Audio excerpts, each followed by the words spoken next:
जय हिंद प्यारे साथियों, बहुत बहुत स्वागत करता हूँ आप लोगों को अपने चैनल वैकेंसी पॉइंट पर। दोस्तों, यूपी पुलिस की भर्ती हो या फिर यूपी पीएससी की हो, फायरमैन की हो, जेल वार्डर की हो या फिर यूपीएसआई की हो, यहाँ पर आप देख रहे हैं मैंने दो तस्वीरें लगाई। इस तस्वीर में ये हूँ मैं और इस तस्वीर में ये हूँ मैं।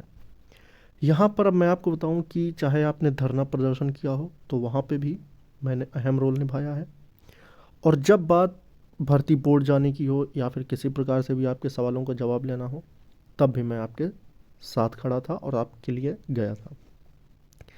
यहाँ पर चीज़ें आपको जो मैं समझाना चाह रहा हूँ उस चीज़ को बस आप समझ लें, थोड़ा सा ज़्यादा टाइम नहीं लूँगा मैं।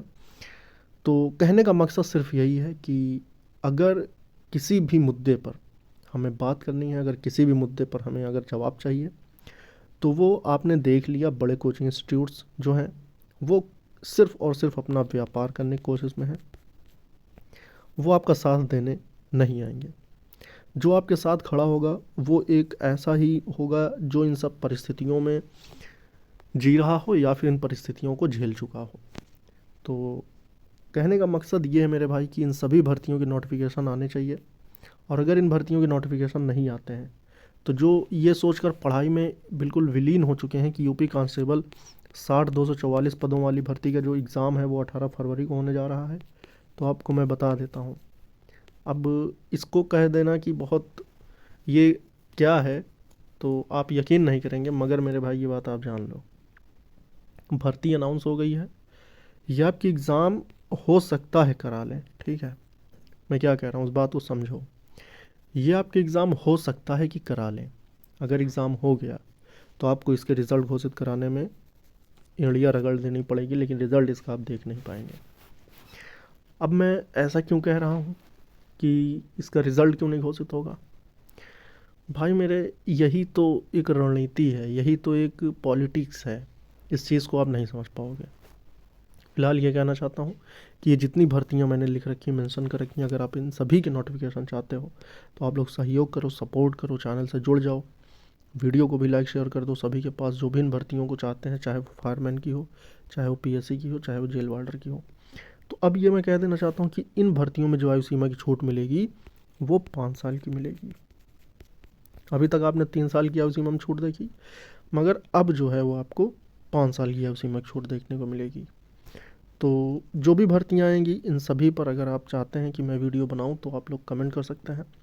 बाकी इन भर्तियों को लाने के लिए संघर्ष की ज़रूरत है मेरे भाई, और इस संघर्ष को करने का जो ज़िम्मेदार होगा वो हर एक कैंडिडेट होगा जो इसमें अप्लाई करना चाहता है या फिर जो भी ये भर्ती चाहते हैं। तो आप सभी से मैं बार बार अपील कर रहा हूँ, मेरी वीडियोज़ वायरल तो नहीं हो रही हैं, लेकिन मैं रुकूंगा नहीं मेरे भाई।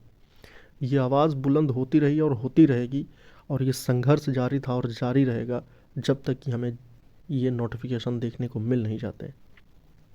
तो यही कहूँगा कि आप लोग सपोर्ट सहयोग करो, जिससे कि आपकी पीएससी वाली 10,000 प्लस पदों की जो वैकेंसी है वो देखने को मिल जाए, जिससे कि आपकी फायरमैन की हज़ारों पदों की वैकेंसी देखने को मिल जाए, जिससे कि जेल वार्डर की 2833 पदों की वैकेंसी देखने को मिल जाए, जिससे कि यूपीएसआई के 4,000 पदों की वैकेंसी देखने को मिल जाए। तो ये सभी वैकेंसियाँ जो हैं वो बहुत ज़रूरी हैं मेरे भाई, और अगर ये इस टाइम नहीं आई तो फिर आपको 2027 का चुनाव के टाइम आएगी, ये बात आप 100% जान लो। टेंडर प्रक्रिया आपकी पूरी हो चुकी है, और जो टेंडर प्रक्रिया रेडियो संवर्ग वाली एग्ज़ाम कराएगी वही एजेंसी जो है आपका यूपीएसआई का भी एग्ज़ाम करवाएगी, ये बात आप जान लो। क्योंकि जो रेडियो संवर्ग वाली भर्ती है 5,39,000 फॉर्म अप्लाई हुए हैं, इतने ही फॉर्म पड़ेंगे आपके यूपीएसआई में भी, और एग्ज़ाम का मोड भी आपका ऑनलाइन होगा, क्योंकि यूपी कांस्टेबल का जो मोड है वो ओएमआर बेस्ड है। तो इसलिए चीज़ें आप समझ लें और बहुत अच्छे से कि क्या करनी है, कैसे करनी है। तो और सबसे बड़ा मुद्दा ये है कि आपको एक प्लेटफॉर्म चाहिए, आपको एक मंच चाहिए जहाँ से आपकी आवाज़ को उठाया जा सके, जहाँ से आपकी आवाज़ को पहुँचाया जा सके। तो वो आप लोग वैकेंसी पॉइंट्स को चूज़ करें। मैं यकीन दिलाता हूँ कि मैं आपके हर सवालों का जवाब और हर परिस्थिति में आपके साथ खड़ा रहूँगा। जो भी आपके साथ इशूज़ आएंगे, जो भी दिक्कतें आएंगी, उन सभी के लिए आपकी आवाज़ ज़रूर उठाऊँगा।